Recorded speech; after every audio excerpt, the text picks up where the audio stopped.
Hello నమస్తే friends. So ఇప్పుడు మనం బెంగళూరు ఎయిర్పోర్ట్లో ఉన్నాము. టెర్మినల్ 1 అనమాట. ఇది కొంచెం రద్దీ తక్కువగానే ఉంది. ఇది శనివారం కావడం వల్ల సో మ్యాక్సిమం రద్దీ తక్కువగా ఉంటుందన్నమాట సాటర్డేస్.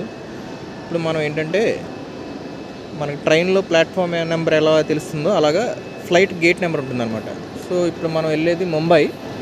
సో అందులో ఇక్కడ చూసినట్టయితే మీరు standard time, estimated time, flight number, destination, status and counter. So అలా ఇచ్చారు కదా. అలాగే గేట్. సో ఇప్పుడు మనకి ముంబై. సో ఇండిగో 6E5293 ఎక్కడుందో చూద్దాం. సో ఇందులో చూస్తే కన్నడ అండ్ ఇంగ్లీష్లో కూడా ఇస్తాడనమాట. సో ఇక్కడ మీరు చూస్తే 6E5293 ఇదే మన నెంబరు. సో ఇది మనది గేట్ నెంబర్ 12 అనమాట.